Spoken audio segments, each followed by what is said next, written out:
Hi, and welcome to this Social Intelligence and Conversation Strategies series. My name's Richard Gray, and I'm happy to have you along, whether you're watching me on the live stream or listening to me on the podcast. So, today we're talking about pacing and leading. So, I've got 5 different examples of how you can lead in a conversation. But before I go through those with you, I'm going to just touch on what it means to be the follower in conversation, just to give context to the whole concept of pacing and leading.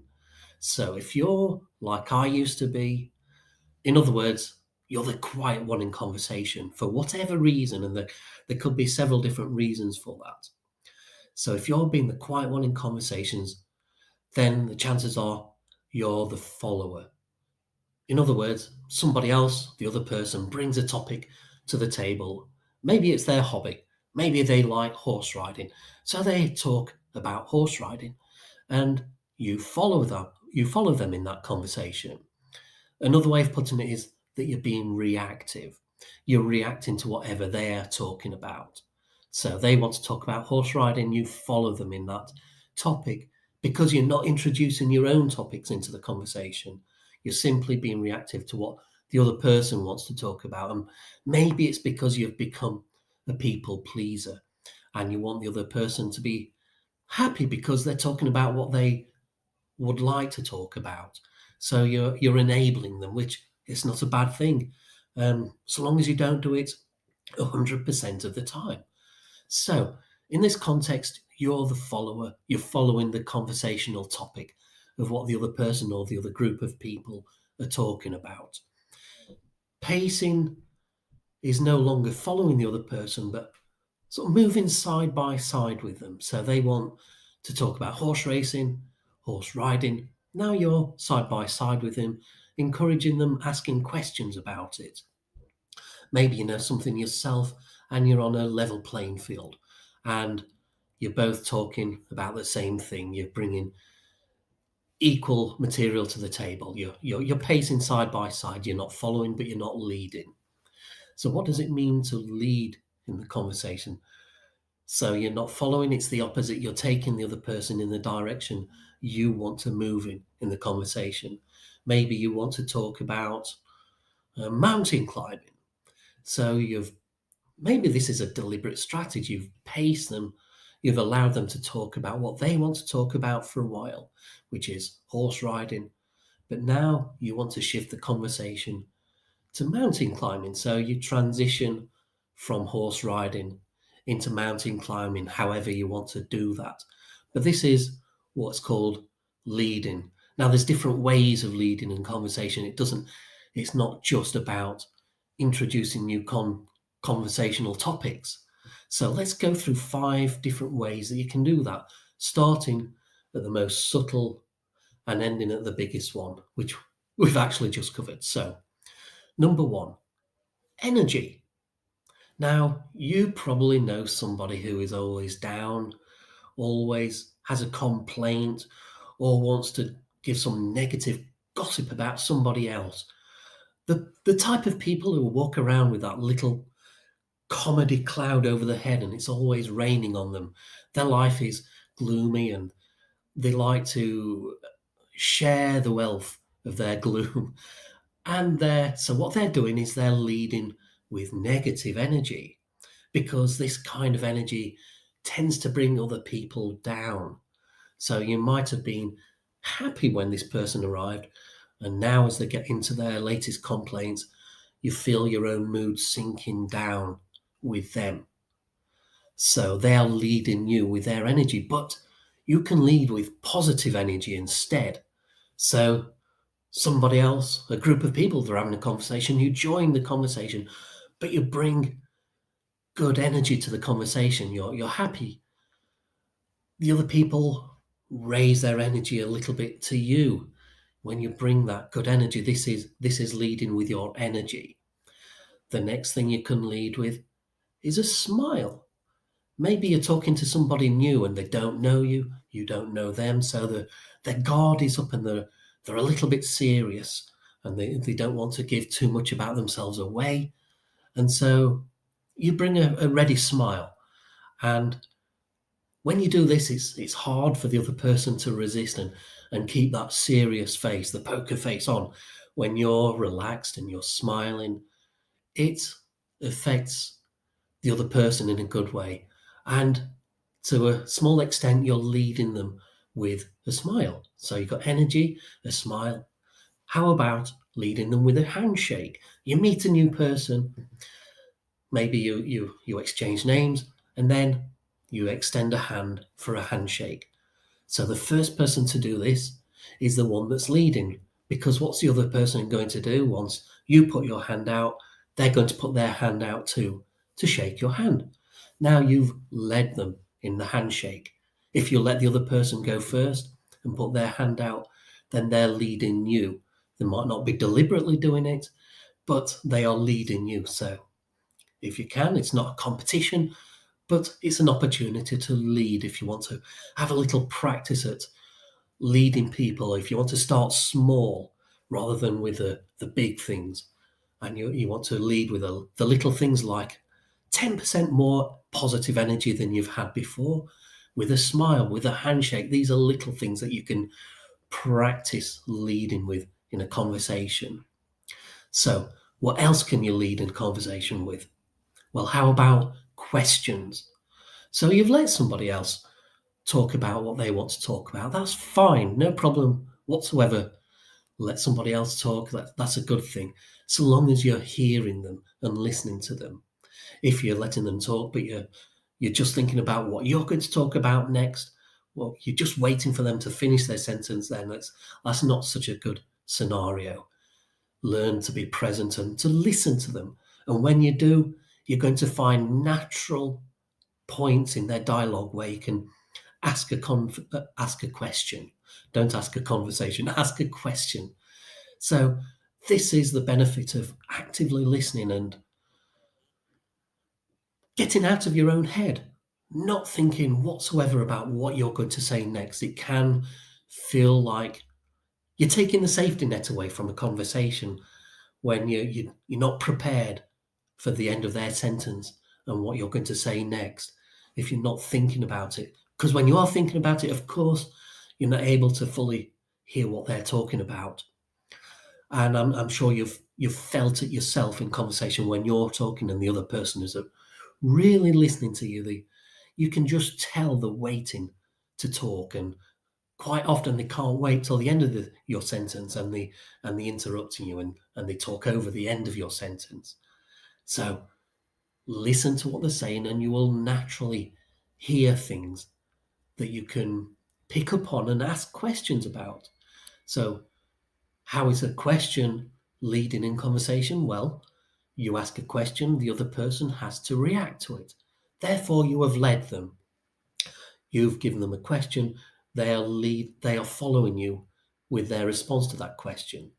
So that was number 4. And number 5 is what we actually started about, introducing your own topics into a conversation. So this is number 5. Talk about some of the things you want to talk about. So if your mind has temporarily gone blank and you've let the other person talk about what they want to talk about, maybe you've led them with some questions and they've responded with questions, and maybe now as they're talking, it's generating some ideas in your own head about what you would like to talk about. Maybe their anecdote triggered a similar anecdote of your own, or a memory in a similar area. So we gave the example of horse riding, and you might want to talk about your own hobbies of mountain climbing. So their anecdote might have reminded you of something related to mountain climbing. So now you can introduce your own topic of mountain climbing into the conversation. And now, because you've let the other person talk about what they want to talk about, now they will be, to some extent, obliged to reciprocate and let you talk a little bit about what you want to talk about. Now, of course, conversations are messy and people don't follow protocols, and sometimes they'll be too self-absorbed. They won't be educated in social skills as you are educating yourself. by watching this live stream and whatever else you're doing to increase your own social skills, your own awareness of social skills and conversational strategies, etc. So most people don't do this. And so the other person you're talking to might be very much caught up in their own head and trapped in their own cycle of thoughts. And they're the ones not 100% listening to what you're talking about. And this often happens when they have something on their mind that they want to tell you, but you're the one talking. And so they're distracted by what they want to talk about. And so that's one reason why people are not listening to you. So it's a good strategy to let the other person talk first and put down the baggage of whatever they want to talk about. And so their mind is more free to listen to you once you've paced and now you're leading them. So you start by following them, that's fine. They introduce their conversational topic, they have a story to tell you, they get it out. You pace them, ask them a few questions, and now you're free to lead them with your topic of conversation. Of course, you don't have to follow that sequence of events. Maybe you want to start off by introducing a topic of conversation as your confidence grows and you feel that you're able to do that. You don't always have to be the follower at the beginning of conversations. And as your confidence grows, so too will your ability to introduce your own topics. And as your confidence does grow, so your anxiety reduces. And as your anxiety naturally reduces, it's like the seesaw, the scales effect, your confidence grows, and so your anxiety shrinks. And when you're not anxious in conversations, then your mind is less likely to go blank in that fight or flight scenario which it's experiencing.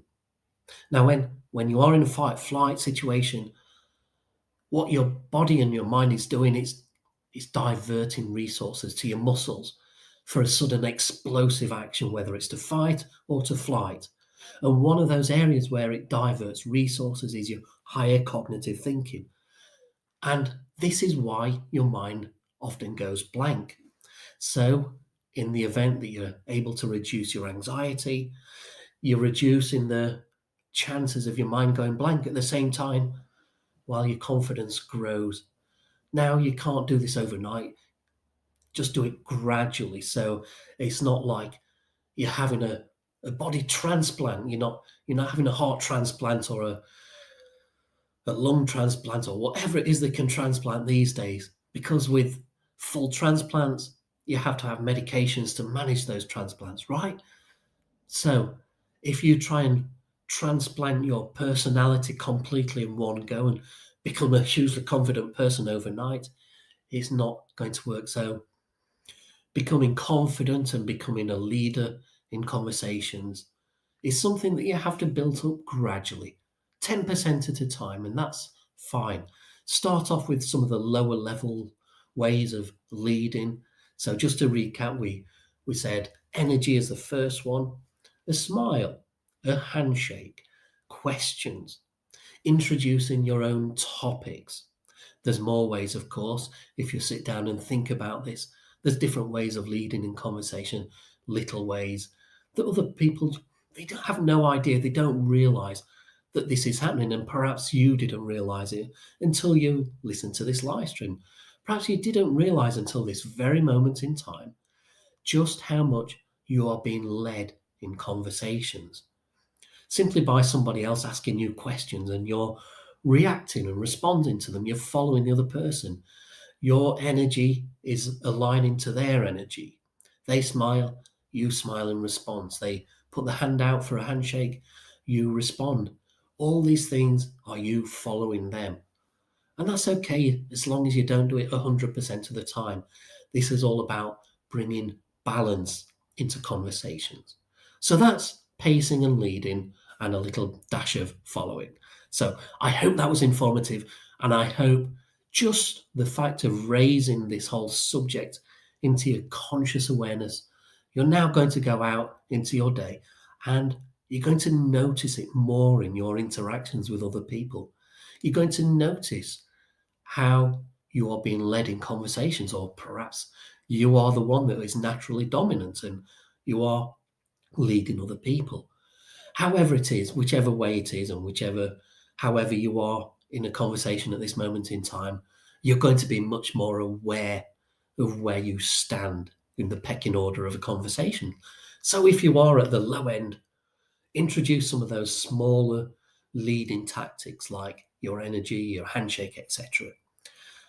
Just get into the mindset of being a little bit more of a leader in conversations and gradually build yourself up to being able to introduce your own topics and having the confidence to do that.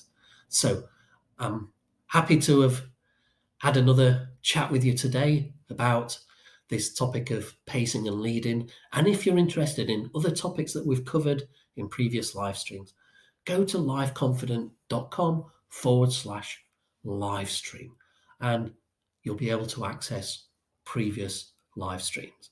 So thanks for listening. Thanks for your time. And I hope and look forward to joining me joining you on your car ride, wherever you are, wherever you're watching or listening to me. I will be happy to join you. And I look forward to you joining me on the next episode.